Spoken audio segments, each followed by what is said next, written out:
He was here. Last meeting I was here, he was here. All right. Hey, let's get this city council meeting going. It's February 6th, 2024, and we are going to have a city council meeting of Lake City Council. We are down at the mill, and we are also online with Zoom. This meeting will be published on our YouTube channel for later perusal. So with that, I will call the meeting to order and ask everyone to rise for the Pledge of Allegiance. I pledge allegiance to the flag of the United States of America and to the republic for which it stands, one nation, under God, indivisible, with liberty and justice for all.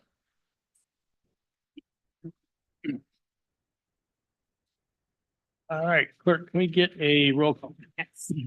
Councilmember Daughtry, Present. Councilmember Peterson, Present. Councilmember Donahue, Present. Councilmember Shipman. Present. Councilmember Jarstad. Present. Councilmember Ewing, Present. Councilmember Taggett. Present. All right, sounds like we have everybody, including myself, in the same room. How rare is that? Great. Let's move to an approval of the agenda, Council President. Fellow council members, hopefully everyone's had a chance to review the agenda. Is there any amendments, changes, deletions you'd like to make? And if none, please. Second. All those in favor? Aye.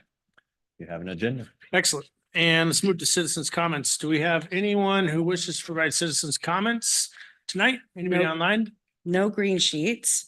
So if you are online, we just have one person, and you'd like to speak to the council, please raise your digital hand and I will let you into the meeting.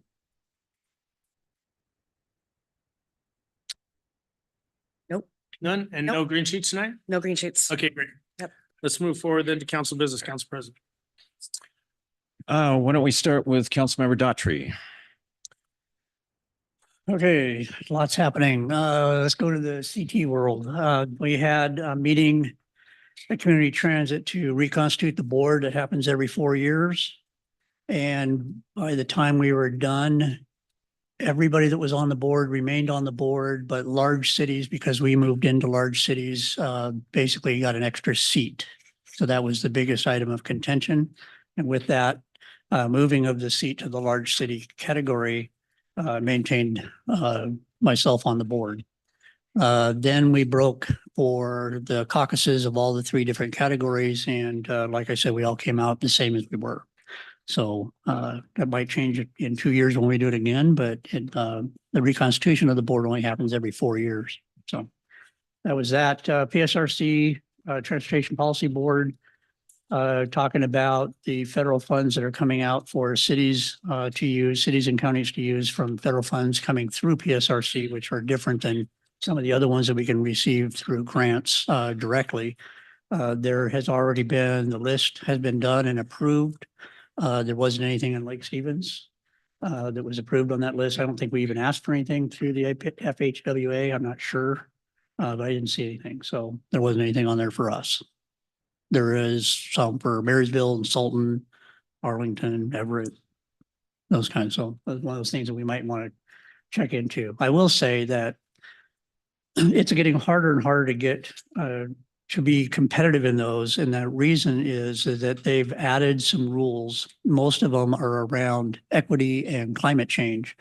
So the rules have changed enough to where when you put in to be competitive with everybody else, you need to hit some wickets in equity and climate change. And if you don't hit those, you're not going to get anything. So those have to be looked at really closely. And that's all I have. Okay, Councilmember Donahue, Nothing this evening.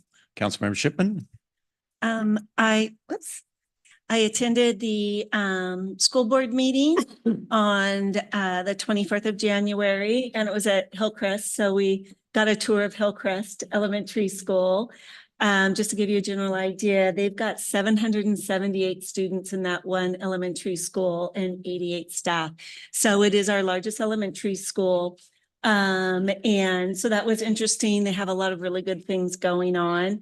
I did meet Dr. Wayne Robertson, who is in charge of the consulting group that's gathering candidates for a new superintendent position. I attended the focus group yesterday at 4:30 and the consulting firm really wants our information. So if anyone filled out that online survey, I encourage you to fill it out. Mainly they're looking at where do we think our schools are strong? What areas of our school could we strengthen? Where are some of the areas that, we could improve? And then, what is the most important thing to you when it comes to picking out a superintendent? They went through the timeline involved, and they really do want citizens involved. Our school board could vote either way. They could either have it be kind of a closed door, we're going to do this on our own, or they could do it in a way that was very transparent. They chose to do it in a way that was very transparent. So all of these meetings are open to the public. So I encourage people to go to them if they have the time, if they're able to make them. And if not, then, be sure and fill out that online survey. Great, thank you. Councilmember Georgetown, Nothing this evening. Thank you. Councilmember Ewing. Nothing official. I just, in honor of Black History Month, I attended the National Civil Rights Museum in Memphis where Dr. King was assassinated. And I just would encourage anyone who has the opportunity to attend that museum and see what that has to offer. And just a rich, amazing history that our Black and African-American country people have offered to this country. Thank you. Great. Councilmember Tadjin. Nothing to report, but I did attend Hillcrest 45 years ago. There was Hillcrest back then. There was a Hillcrest back then, so just dating myself. Congratulations. Just to follow up, attended Sewer District Board of Directors meeting the 25th. And then also don't let me forget, we need to figure out our car transportation to Olympia tomorrow. We need to take 2 cars. So somebody else needs to drive a city car and can only have 3 of us in one car. So anyway, we'll figure that out before we leave tonight. So that's all. All right, great reports. I be attending the action days tomorrow at the AWC as well and meeting with our congressional delegation and looking forward to that. City department reports. I think we have Director Garceau with a year-end report. Thank you, Council. All right, 2023 year-end report from Parks and Recreation, which I have up here on my screen. Let's see if I can get it into full screen mode there. It's also in your packet. I won't go over every detail, but I'll sum it up by saying our department did a lot. Our staff was busy with creating maintenance plans. We inspected every park. We went through a lot of our applications and procedures and revamped them to ensure that our information is easy to obtain and easy to understand. With that, we redid the face of the parks website and are continually adding things to there to continue to build it out, make it robust. We also added a full-time dedicated administrative assistant, which led to us being able to direct more things directly to the Parks and Recreation Department. That brought things away from the central City Hall location. We took over clerking duties for the Parks and Recreation Planning Board, which were prior given from the Planning Department. We brought in the event management and permitting over from the Planning Department to Recreation Specialist. And we have a direct phone number now. So that was a big accomplishment for us as well. The second page is a little more exciting with some pictograms to help put some statistics to all of our projects. We had over 300 items on our first walkthrough list as we walked through every park. Our team accomplished 52% of those out in the field. So that was really impressive to see as we looked back. For boat park passes sold, we did 135 annual passes and about 9,500 day passes. Those could be paid by the hourly rate or for a full day. And then we just have some fun statistics at the bottom. We officially manage 93 acres of parks. We processed 29 event permits. The farmers market had over $399,000 brought into this community and 181 individual mill rentals with 339 shelter rentals. We'll continue to add statistics next year as we continue to build out what our annual report looks like. And I look forward to feedback if there's anything specific you want to see. Any questions? I have a question about the farmer's market. How does that compare to other farmers market? Because it seemed like we have really good attendance. And this seems like a good number to me, but I have nothing to compare it to. I can go ahead and get the statistics from the other markets that are ran around us and get back to you about that. Thank you. Absolutely. Any other questions? Sure. Good stuff. It's fun to see that new department up and running so quickly. It's really was a thrower into the fire kind of thing. So great work, great job from your folks, and please tell them so. Can I get a motion to pass the consent agenda, please? So moved. Second. Okay, I have a motion and a second. Any discussion on the consent agenda? Hearing none, all those in favor? Aye. Any opposed? Hearing none, passes. So with that, let's go to action item A, Parks and Facilities Naming Policy. Jill. Good evening. I have brought before you a revised policy. The policy was originally adopted in 1990, and it hasn't been updated since that time. So we took a look at it, and there was some, I would say, inefficiencies in the way that we would start a naming process for a park.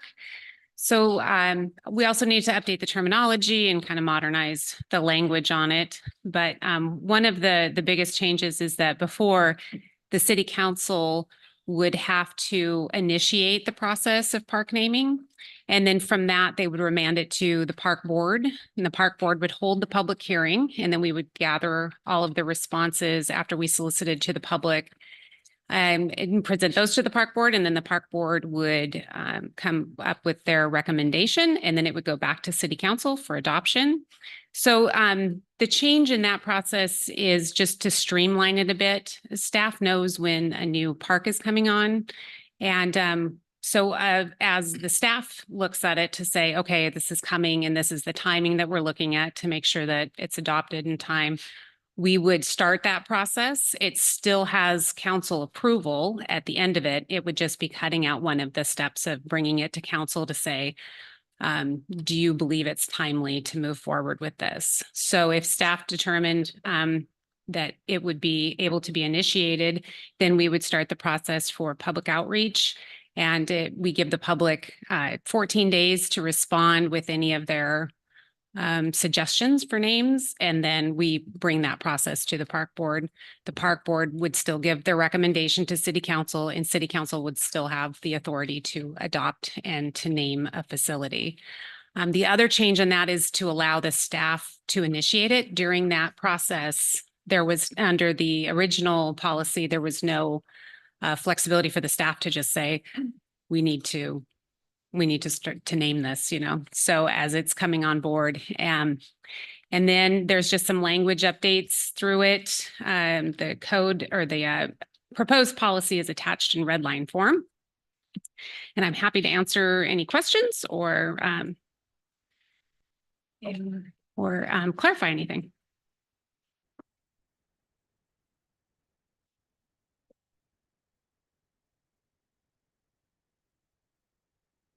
No questions?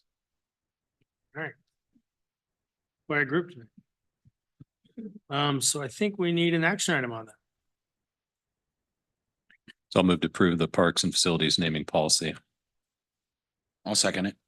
Okay, I have a motion to approve the new Parks and Facilities Naming Policy and a second. Is there any discussion on the motion?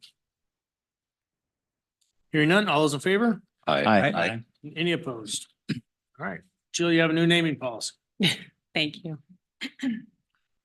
All right, let's move on to Jeff and Julie with police body worn grant position, camera position. So in November, I started working with Olivia at the city, and we submitted a grant to WASPIC for a body worn camera position. And we were informed last week that we were awarded just over $52,000. This grant runs from January 1st through June 30th. There was an email communication that there might be an opportunity to extend, but none of that information has been released yet on what those terms might be to extend it past June.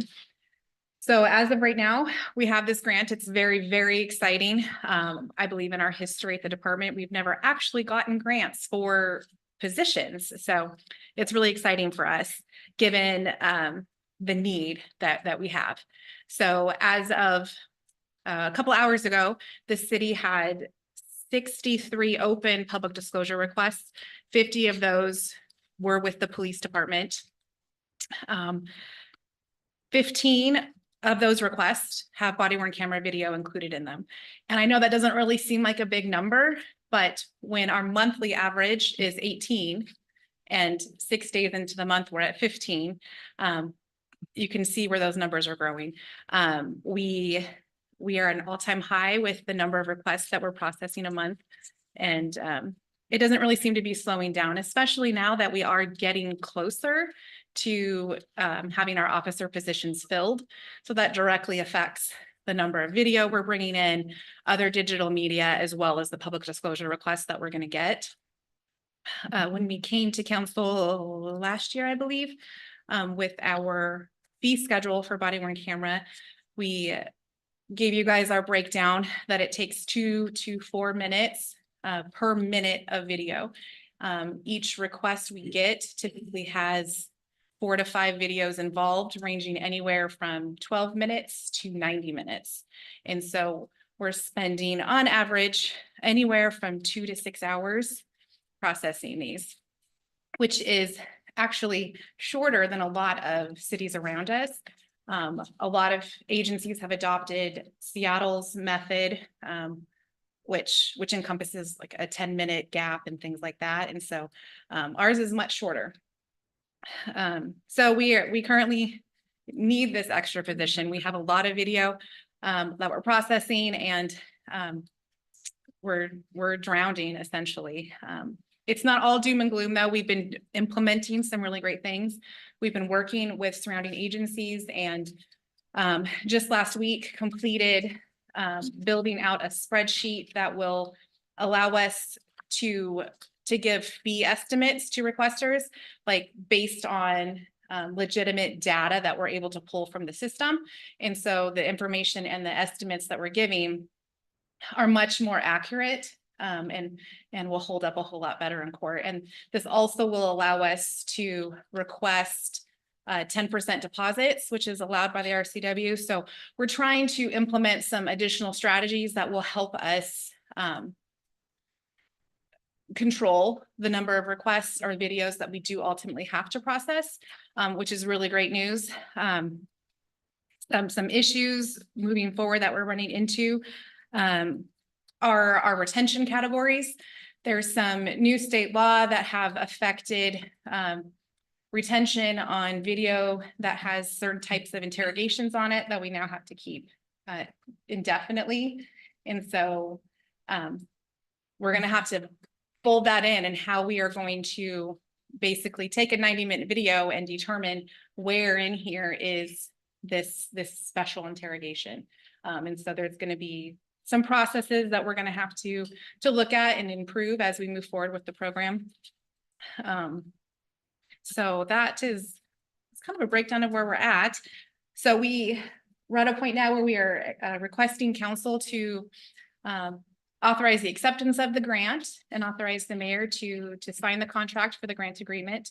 But additionally, our ask is that because it's a reimbursement grant, that the funds be authorized now, so that way we can request the reimbursement through the life of the grant, and then request that it be funded afterwards throughout the year, and then be put into the city's org chart moving forward. I know it's a big ask. It's not something that we would normally come to council with 2 months after the budget has started, but we're at a point where it's very much needed. So, and in working with Barb, we would, if approved, we would come back in a month or so when she's ready, and it'll be added into the budget amendment that she brings forward. Is there any questions that I can answer? So just, I want to make sure I'm understanding you correctly. So in addition to asking for us to accept the grant, you're also requesting, I see item 2, to approve an additional FTE to support your body worn camera activity. Yes. Is there anything else that the council can do to support? I mean, assuming those 2 items, are any additional help with this that would be helpful for you? Not at this time. This grant includes the additional licensing that we need and all the startup equipment that we would need for the position. So not at this time. So you feel like you have the type of technology and equipment to be able to process these as efficiently as technology currently allows? Yes. Last year when we migrated from our previous vendor to Axon, it was a really great decision. The software that they have is by far superior, and it's made it a much more efficient process. Thank you. So when we have this FTE coming on board, is that all that person is going to be responsible for? Is body worn camera video Yes. and retention? Yes. The way the grant is written to get someone on board as quickly as possible. The grant was written to bring on a record specialist, and those body worn camera duties are currently in their job description. And so we would be bringing on a new record specialist and taking someone that has some PDR experience and training them on the body worn camera and get them rolling with it. Is that the position I saw posted that we saw circulated for your department? I saw a records position in the police department. Was that position that you? Yes, we're currently down a couple of positions anyway. And so when we have 2 in the background process already. So hopefully by end of next week, beginning of next week, we'll be ready to bring 1 on board so that we can move someone into this grant position. And so, yes, it's updating our civil service list to make sure we have plenty of people available. Thank you. I had a quick question on the salary and benefits. I see that it will be recalculated for 2025, but the current figure, the 81,798, that's a March to December calculation. Do you have a rough estimate for what an annual FTE figure on that would be? I could easily pull that for you. That particular contract will be negotiated this year. And so it's uncertain what that might look like as far as salaries through 2025. And so I didn't want to, yeah. Thank you. I appreciate that. I mean, I'm assuming it's probably just a math problem here, 3/4. But I just didn't know if you had the annual figure based on the current salary schedule. It's about 97,000 with benefits at step C, which is like this 3rd hiring step. Okay, perfect. And then my second question was, because this is a March hire and I see the funding period for the grant is January through June, does that at all impact our ability to collect all of the grant? It does impact our ability to collect all of it. The grant itself, it was for personnel or equipment. And so there's lots of agencies that were using it to actually start up their program. And so it wouldn't have mattered to them when it started, but it didn't make sense for us to come and request a position if we didn't know if we were going to get this funding. And so they didn't make the awards until last Monday. They had said initially that it was going to be awarded end of December, so. Okay. Do you happen to, sorry, not to put you on the spot with numbers, do you happen to know roughly how much of that 52,000-ish we will be able to get reimbursed for? It will be, I can get it for you. So it was, Okay. yeah, it was basically right around 40, just rounding up 48,000 for 6 months. Okay, thank you. So you had mentioned at the beginning that this is did you say one-time only funds? This particular grant, yes, when they first announced it, they said that there could potentially be funding for after. So it's from July 1st on. And so we will, of course, continue to, hopefully get that grant as well. We're going to continue to put in for these things. But it's all uncertain. Right. Is it your understanding that those dollars starting in July, is that a new grant process or is there, okay, so this specific grant won't be continued, but there's an opportunity to apply again for Correct. ongoing funds. Yes. Thank you. And I'm sorry, one other question. This full-time position will assume some duties that are already being done by other folks in your. We are, so we have never had a position dedicated to this. And so we have just fit it in to regular work rotation. And now that it is starting to really, I'm going to say blow up, if you will, just truly expand. And again, as we bring on and fill our commissioned positions, there's just going to be more requests, more video to manage and Sure. that kind of thing. Can you talk a little bit about with those, since those folks won't have to be necessarily kind of fitting this in with their other duties, what kind of time will this free up for other folks? What will they be able to do maybe that They will are be able do that? to work on our other records retention. That it needs, we're a little bit behind on it, not too far in comparison, but they can help us get caught up on that. Additionally, we're actually working on a committee to actually revamp the law enforcement retention schedule. So there's going to be input in that. We can actually, there's been lots of talks about different events that we can plan in our community, as well as social media endeavors to help with recruitment and other things like that. So lots of other areas that we could help focus on. Great, thank you. Yeah.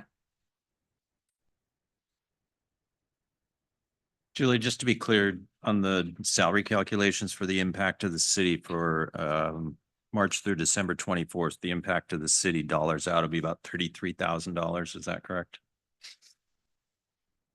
I want to actually get a calculator out and break it down specifically. Well, you said we're getting about 48,000 of the 52. It would be, well, it was 48,000 for 6 months, January through June. Potentially, we wouldn't be bringing somebody on until March. So there's a couple of months of that 48,000 that we wouldn't be getting. And so that's why I figured the 81 here, March through June, because we need the position, of course, funded during the period of time that we'll be getting reimbursed. So let me get my calculator. So around $35,000, somewhere 35 to Yeah, 40,000. I think that's a healthy estimate. And then looking at 25, as Councilmember Donahue was talking, we're probably in the neighborhood of close to 100,000 or. Correct. Okay. Okay, thank you. Hey, Julie, do you know, so this is 1.6 million was given to WASPIC for this program for the 23-25 biennium. Do you know, is there any legislation going on? I guess my question is that 1.6 just for this year, it's obviously for the 2 years. So I'm wondering if there is going to be money next year. If we don't know that, is there legislation? I haven't seen anything on this in this year's session. I haven't heard of any. Are you talking about as far as funding? Yeah. Availability? So we could maybe get more money for this position next year as well. So today I was down at Law and Justice. Yes, there is money in the governor's budget, but right now with legislation, it's unknown if that's going to be covered. So what they do is they take out this money, they offer it out to the different agencies. They get the responses back of how much money was used, and then whatever's left over, they reallocate back out to the agencies to make it available. It is a 2-year period because of the biennium of the state budget. So that's why it's a 2-year cycle. Yeah, I'm just wondering if WASPIC did 800 this year and 800 next year. So we'd see the same grant again next year. Yeah, that's what they try to do, Mayor. Okay. So we might see some more money next year for the position. But Hopefully. yeah.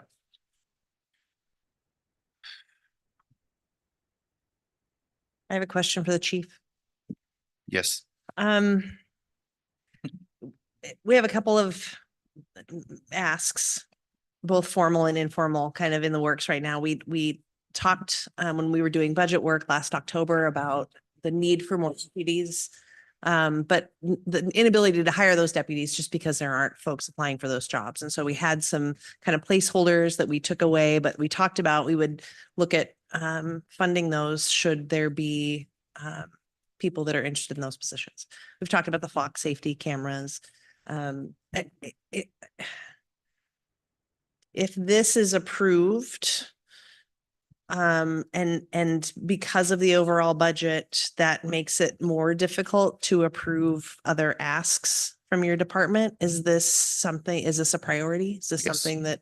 Yes, it is a priority. Julie and her staff have been outstanding. We lost our first person in December. The second person just left here about 2 weeks ago. So that's 40% of her staff that are now gone.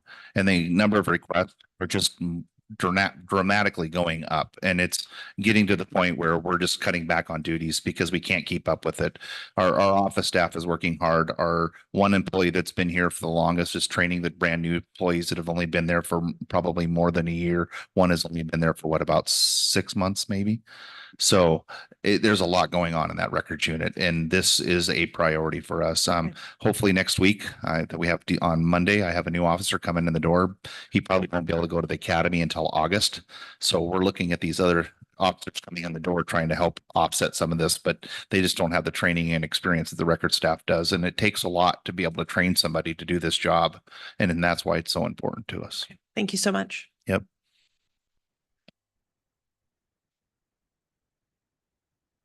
So having said that, and I mean, in essence, you've lost 2 employees. We're trying to get one back, right? So the budget impact is not $35,000. Well, it is because we're trying to replace the 2 that are gone now, and then we'll be looking for the additional person. But right now, what Julie's plan is to hire the one here in the next week or so. Once the background is done, is to fill the grant position, and then the other 2 would be filling up the 2 positions that we have. So we're actually looking for 3 people. Gary, are you saying the offset of not Yeah, having? there's Yeah. savings. Yeah. Yeah, we're just trying to use the grant money right off the bat of hiring the first person. There would be some salary savings, yes. But I wanted to just show the full potential impact for this position. The need was there prior to us losing the positions, or, they just moved on to other jobs and whatnot. So the need was there anyway, but even more magnified now. Yeah. And going on that, we're running at about 75% of the time with minimum staffing. That means 3 officers per shift for 12 hours. We are already getting people off FTO. I have one coming off of FTO in 2 weeks. And I have another one coming off FTO in March. That means more body worn cameras that are going out in the field. I have another gentleman graduating here in 2 weeks. They'll be going on FTO for about 12 to 14 weeks. So that brings an additional body on. So as we were minimum staffing, that's how many requests she came in. Now, if you think to get it to full staff, how many more requests will be going on? When they go to a scene of a incident, there's 3 to 5 videos that are being played during that incident. That is all redactable video that they have to do and process both for the prosecutor's office and any requests that come in.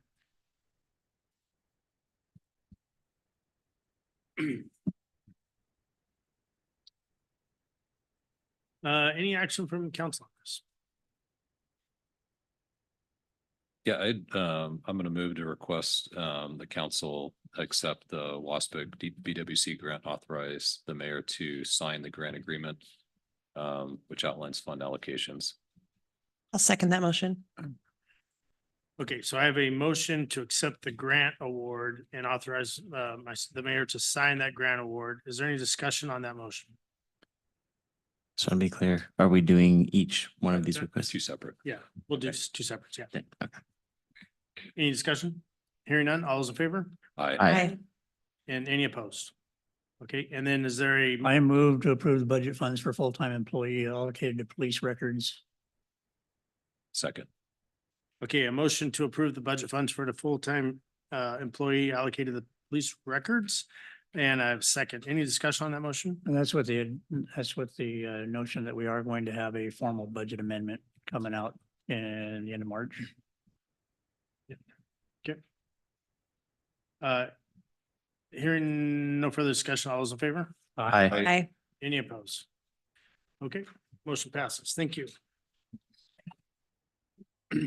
All right, let's move to the next discussion item or two discussion items, which is A and 2021 International Code Adoption. I was wondering why Mike was here. Hello, I'm Carol Manis, the building official.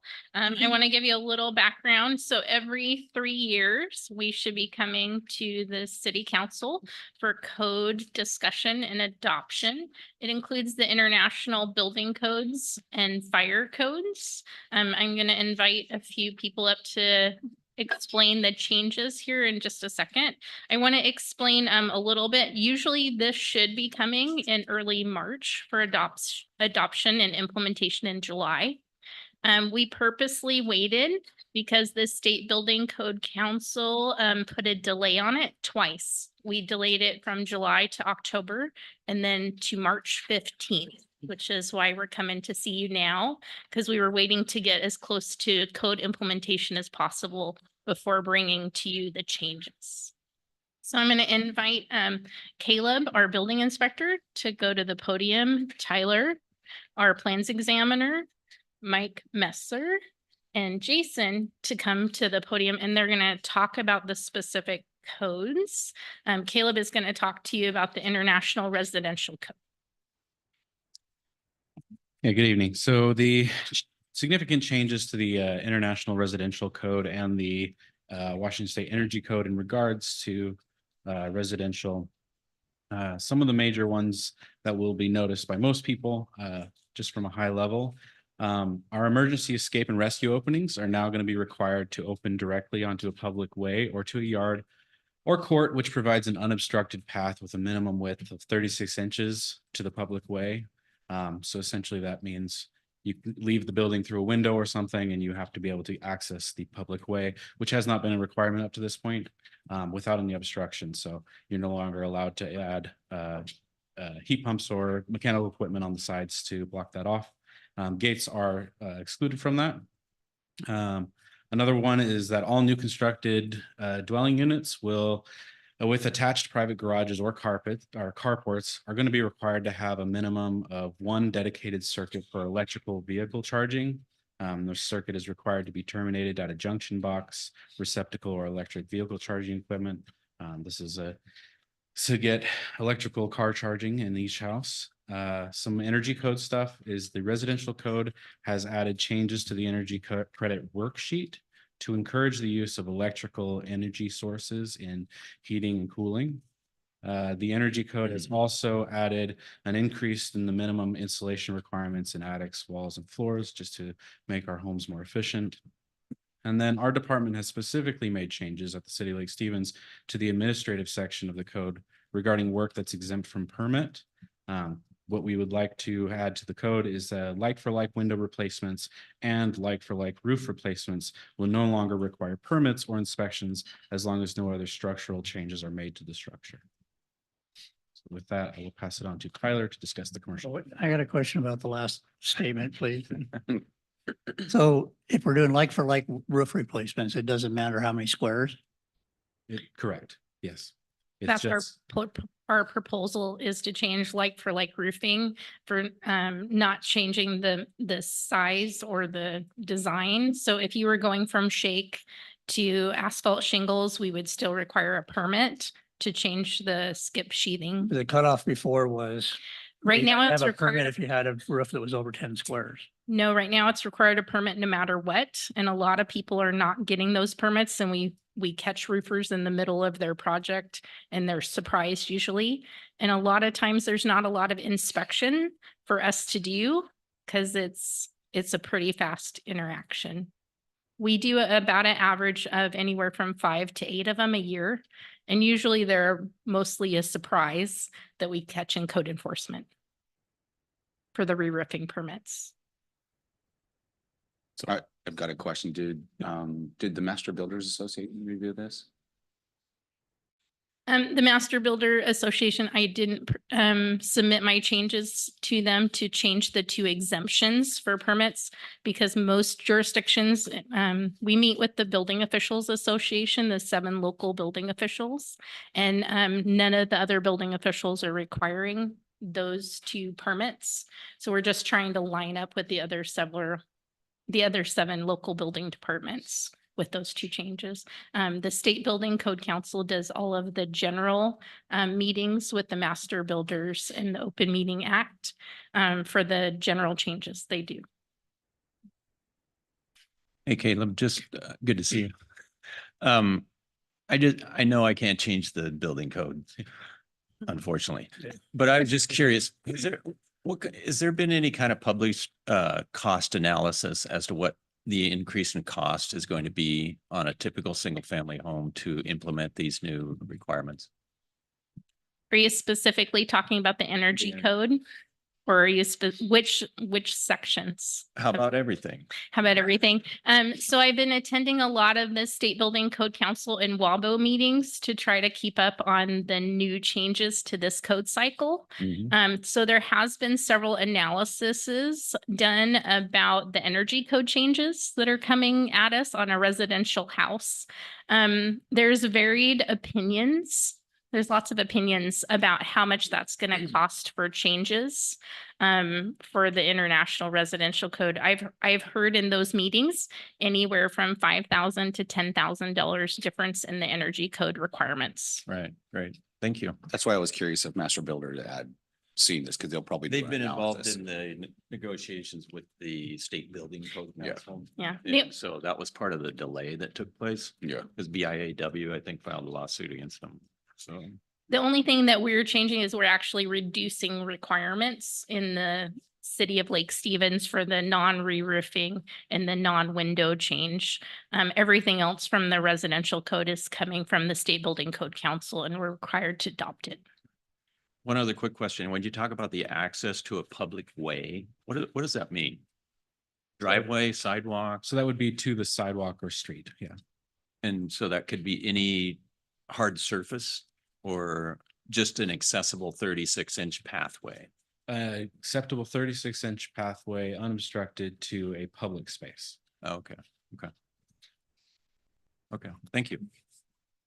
A little bit more information about that if you're interested in it. It's about life safety and getting firemen in to save people out of emergency escape and rescue openings. So people are putting bedrooms on the back side of their property and then fencing them in. And then they're putting stuff in the side yard setback so firemen can't get in with their bunker gear and walk in and save people out of their emergency escape and rescue openings, their windows for their bedrooms. So that's why that rule came.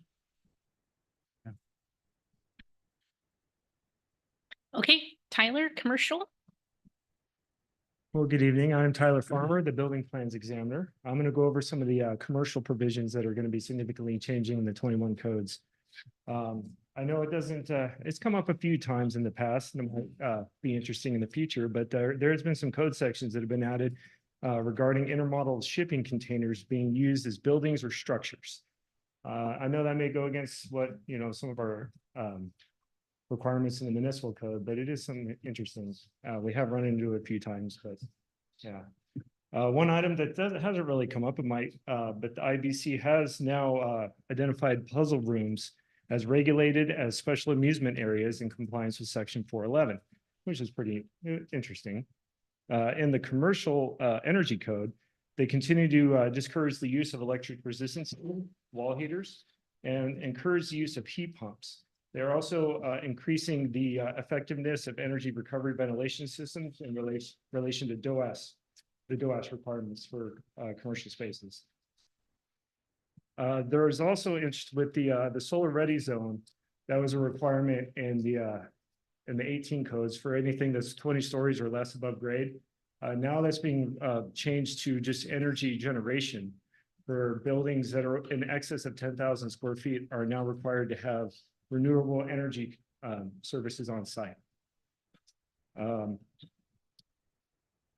And also in the International Mechanical Code, there's been a section that's been amended to for the air volume balancing has been included, which now requires a mean to adjust the airflow in all distribution, exhaust, and ventilation systems by an improved method. The ventilation air distribution shall be balanced and verify that the air distribution system is capable of supplying and exhausting the airflow rates required by chapter 4. Just essentially increasing the ventilation in all occupied space. And then going in with the accessibility, as electric wheelchairs continue to increase in size, they've increased the turning radius from 60 inches to 67 inches for all accessible required restrooms. Yeah, kind of some of the major changes that might affect you or might be knowledgeable to have. So I got. So I had a question about the airflow thing. So you're making that automated through dampers and things, or is it just? Yeah. Excuse me. Yeah, it's correct. So they can properly adjust them. So it's evenly balanced throughout the system. Did we talk to, what's the International Fire Code talk about on that? That I am unsure of at this time. Yeah, so the thing that I can see happening, or something that the fire marshal might be interested in, is if you have a fire in a building that has that system and it shuts all dampers to help starve the fire. Yeah. So there are fire dampers and smoke dampers based with the International Mechanical Code for fire rated assemblies and fire barrier walls. So it depends on the design of the building and how we're using the system and how big the building is. So the bigger the buildings, the more complex the mechanical system is, and more it lines up with the fire alarm system. Does that help kind of answer your question? I mean, it's very simple just to have a feedback to the fire system, or from the fire system to the damper is really simple. I mean, I'm putting one in a house right now, so. And it's not, I know it's not required, but we're doing it at the request of the client. That's a good plan for houses. Interesting. Yeah. Left hand's not talking to the right hand. Okay, there are no more questions? Thanks, Tyler. Thank you. So I was going to talk real briefly about something that is new. It's called the Urban International Wildlife Urban Interface Code, or the WUI code. The State Building Code Council adopted it as an emergency rule in 2018, but said we didn't have to implement it. No jurisdiction I know of actually implemented it in this area. Because the the map that went with it, done by the Department of Natural Resources, wasn't finished. And so it's kind of an interesting concept. Under the State Building Code Council, this code cycle, they're asking us to adopt it with a lot of Washington state amendments. The 7 building officials, our local building officials, Russ talked about in our planning department annual report out, have been working on handouts and flyers about what that looks like. It's in the packet briefly, and the information is on our website. The reason I wasn't going to get too far into it is because right now there's a Senate bill that essentially, if it gets passed on March 7th, which they're working really hard on, most of it goes away. It includes things about making sure the exterior walls of all buildings are fire rated or non-combustible materials. It includes, and I'm going to remind you, I don't get to change this code. And we don't get to change it, and we don't get to opt out of adopting it. But the good news is there is a Senate bill that essentially repeals most of it. So we have been running around trying to figure out what to do with this new adoption that the state has done. To get back to it a little bit, most of it is making defensible spaces around buildings. So if there is a fire, that we don't have a whole community of buildings that burn down like they did in California. a couple summers ago. So that's really what this bill is mostly about. The International Wildlife Urban Interface Code, or WIG code, is adopted in many other states as a standard state code. The state of Washington modified almost every chapter when we adopted it at the State Building Code Council.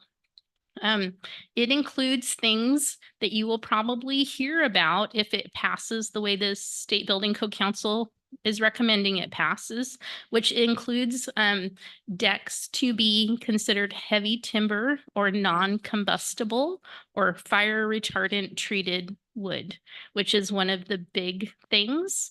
If we have a roof that is a shake roof and someone wants to replace it, they will not be allowed to do that. They will have to replace it with a non-composite material like asphalt shingles or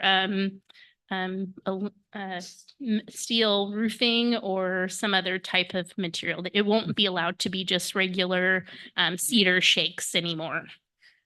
So I'm sure you will have lots of questions about this code. And with the Senate bill, I'm not sure if it makes a lot of sense to get too far in the weeds about this one, because I believe it has a lot of weight. Washington State Association of Cities wrote a memo to the State Building Code Council to request it not be adopted the way that they are proposing, because it goes against a lot of the forest practice and urban planning standards. So I just kind of wanted to introduce that to you as a discussion. I'm open to talking about it and helping you kind of understand what it is. And we do have a whole page right now on our website, on our City of Lake Stevens website, meeting the information of the State Building Code Council draft standard. Do you happen to know what the Senate bill number is? It is Senate Bill 6120. Thank you. And we're in support of it passing. Thank you. Any questions about the WUI code? I know I didn't give you a ton, but Lots of questions. is there anything I could help with?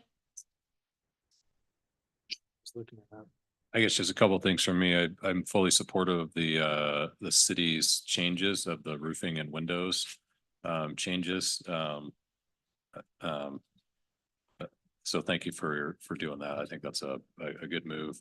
I also want to thank Fire Marshal Mike Methler. I appreciate him taking the time to reach out and answer some questions that I had about this. And I appreciate the city working with the fire marshal to kind of clean up some language. I think one of my concerns is that I appreciate our planning department and the current marshal.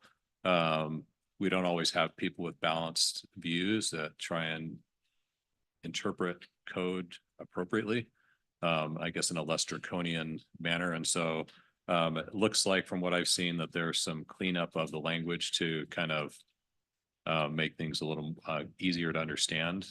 So thank you to both parties for working on that to clean that up. We're going to invite Mike to come up and talk about the fire code changes with Jason. Cool. All righty. Thank you, Carol. So first off, good evening, Mayor, council members, and city staff. Thanks for the opportunity for coming to you tonight to get some recommended changes to the city fire code. So this is going to be your first look at the 2023 Lake Stevens Municipal Code 1484 Fire Code, which is based on the 2021 International Fire Code of Washington State amendments. And once again, there's some really good information that Carol's already given. So kind of a cool thing for me, this is my third fire code cycle with the city of Lake Stevens. And the reason why I bring that up is when I look back over our 3 code cycles we've been through as a city, I see that we've seen significant residential growth. We've had some meaningful commercial development in our city. And we've also had to navigate some pretty critical legal challenges over the last couple of years, or not couple, but 8 years. So with our code has been able to survive all of this, because our code has adapted over the years to meet those challenges and to continue to build and maintain a vibrant community. Where we look at risk mitigation and safe development as our central focus. So everything that we do to this code, that's what we're after. Want to make sure we're doing it right. We'll make sure we're doing it safe. We want to make sure that we keep economic development moving forward. So just a quick review of our fire codes moving to this point. 2017, we had a major update to Lake Stevens Fire Code to include codification of fire apparatus access road standards and other requirements to address future commercial and construction and industrial development. And we've seen a lot of that now to where our code has brought in that commercial development and been able to accommodate it. In 2021, we were back and we were looking at realigning and matching our city code to Washington State Fire Code. And during that time, we actually cut 10 pages of language out of our code specific to fire sprinklers. And now 2023. So reviewing the 2023 code, there are a couple of themes that came to mind, and they're fairly reminiscent of our previous two. As far as our themes, language clarification for intent of application. We want to make sure that we take the subjectivity out. And what we're truly doing in our code is objective. That way, if it's not Mike Messer, it's Jason Bowen, and we're enforcing the exact same way. We want to continue to align our city code with Washington State Fire Code, so bringing it back to something that's more pure. And we want to align with other Lake Stevens municipal code. And I'll highlight some of those changes that actually aligns 1484 with other Lake Stevens municipal code. And then finally, the biggest thing is solving real world problems. So that's one of the cool things about seeing the different evolutions. As we bring recommendations, it's something that we're facing in the field. The best way to describe that is sometimes it looks really good on paper, but when it's put in implementation, it fails miserably. So with that, the material changes to the recommended code for council to consider. First off, we're aligning our appeals process with land use and building to use the Lake Stevens Hearing Examiner. Second, we're adding requirements for placement of hydrants during new construction where service buildings are located opposite of a collector road or larger. And the intent of that is to maintain traffic flow during emergency operations, not to shut down a road. When talking to friends about Lake Stevens and we're still there, sometimes you just can't get there from here. Interconnection is still an issue for the city. So we want to make sure that we maintain traffic flow. And when we drop our above ground water main, we don't cut it off. And then finally, we're adopting standards for gates and barricades on fire apparatus access roads from IFC section 503, and these were previously omitted. So in closing, our fire code continues to evolve with the community, and we accomplish this with language clarification for intent, filling code gaps to remove subjectivity and application, and solving the real world problems with our community. So with that, I'd like to turn it over to City Council for any questions or comments. Can you elaborate a little bit on the gates and barricades as to what the changes are? Yeah, sure thing. So gates and barricades, let me flip over to my last page here. So gates and barricades is already part of the international fire code, but at the state level, they delete that and give the authority back to the individual cities on how they want to enforce fire apparatus access roads. In 2017, we brought in the vast majority of section 503, which was fire apparatus access roads. And when I did this revision, it was an omission from me in 2017 where I didn't add it in. So there are a couple sections in here, and these only apply to fire apparatus access roads. And I think Councilmember Daughtry had a question before the meeting about this. A fire apparatus access road is a shared drive or larger. So it's anything that we're actually going to pull a fire truck on. So this does not apply to your single 1 and 2 family dwelling with a driveway going up. But it does give us the authority to regulate any gates that go across it because we have to get our fire trucks through and any barricades. As you drive through Lake Stevens, if you've seen an odd road, for example, off of 20th Street Southeast or South Lake Stevens Road that had barricades across it, they're effectively Messer Avenues to where we put in an additional road for fire apparatus access. This is that driving code that allows us to set a standard for how they are allowed to barricade it and for our trucks to get through.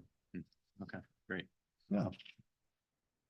So I got a question about those barricades. So some HOAs have that were part of, or developments were part of Snohomish County and then were adopted in before, like, for example, Lundian Bridge was installed in 2005. So they had fire gates that were, so they had to be accessible from Lundian via Highway 9 instead of 204.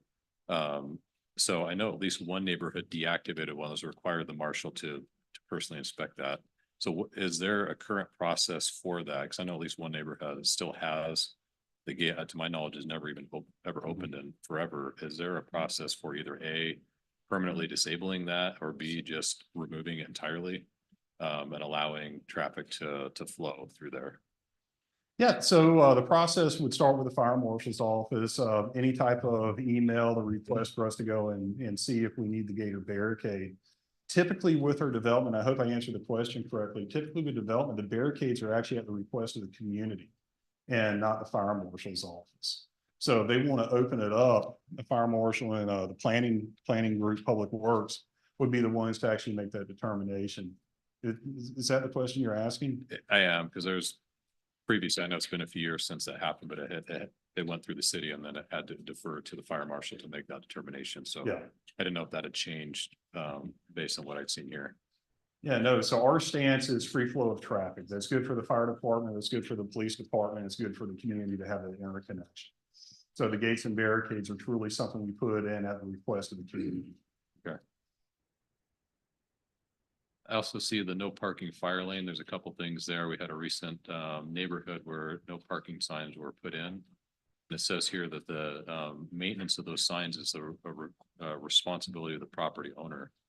So if I'm understanding it, so is it the HOA itself that is responsible for the individual owners on whose lot that sign stands, or does it matter?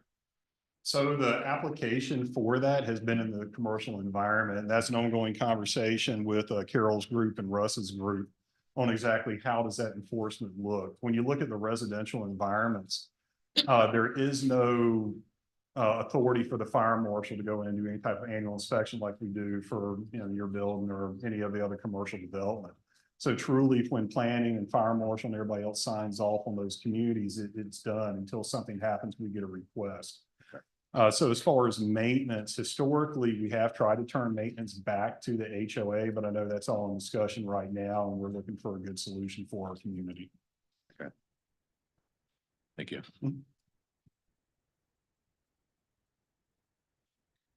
Are there any final questions about building code and fire code adoption? Just back on the energy code, what did I see here? An International Fuel Gas Code. Is that the section that eliminates gas furnaces, gas heating sources? No. So the International Fire Gas Code is different than the Washington State Energy Code. And that is the code that they are trying to make it more difficult to use gas appliances. Okay. They're promoting electrical appliances very heavily in the energy code realm. And that has been part of the delay in the code adoption because there was a lawsuit with the city of Berkeley trying to get that fixed. So with the adoption of that Washington State Energy Code, what is the effect? So with the Washington State Energy Code adoption, the city of Berkeley lawsuit really was about the State Building Code Council trying to write out gas appliances pretty much holistically is really what it was. And what they have done is they've added gas appliances back into the code. But not as the same value as electrical appliances. And again, we don't get to change that code from the State Building Code Council. We have to absorb their energy code requirements as a city. But they have them back in the code, and the tables are not exactly equal for electrical appliances versus gas appliances. There is a different table with a little bit of a penalty for gas appliances. It's not a negative, but it's not a positive credit. I'm trying to figure out how to explain it. The table is a little confusing, and there has been many State Building Code Council meetings and WABO, Washington Association of Building Official meetings about how they've reintroduced the table to get it through the process, to get it to the approval portion and implementation. Okay, thank you.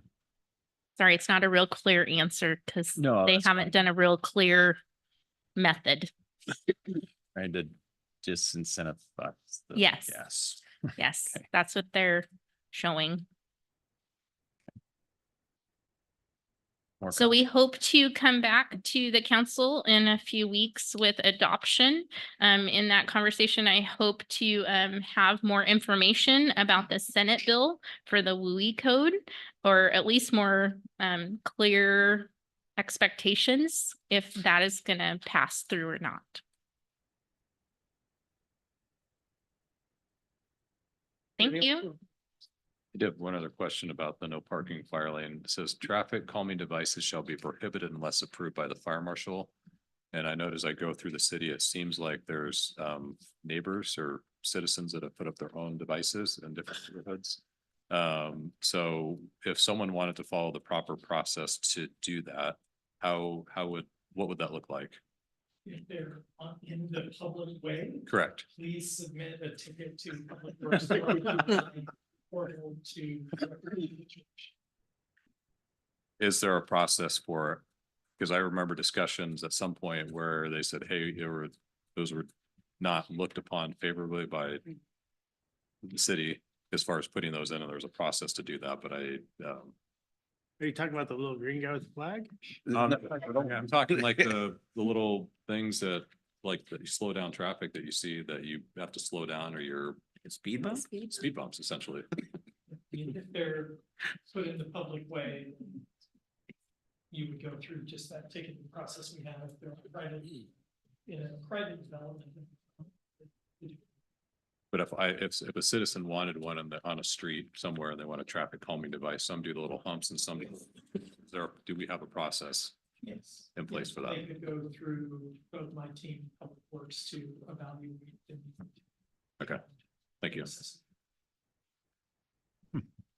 Anything else? All right, great report, good stuff, appreciate it. Let's move to next item, which is the executive session. We're going to go into an executive session and discuss property acquisition with potential action to follow, as well as potential litigation per RCW 42.30.110. So when we go into the executive session, we ask everyone to clear the room for us. And we're gonna need, 45 minutes. We need 45, probably 15 for property and 30 for potential I litigation. like it. So we'll start in just a couple of minutes at 7:10 for 45 minutes. Furiously typed, Barb is furiously types. Can you mute me? You're a furious type. That's good. I am. I'm very loud. I can't help You know myself. what? It's good. It's good. Break down some of this. You wrote a memo on fees. You. And I'm gonna- Portion, we're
So at 7:55, the council's requested an additional 10 minutes for their executive session. We'll be back at 8:05.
So it is 8:05. The council's requested an additional 5 minutes. We'll be back at 8:10.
Not yet.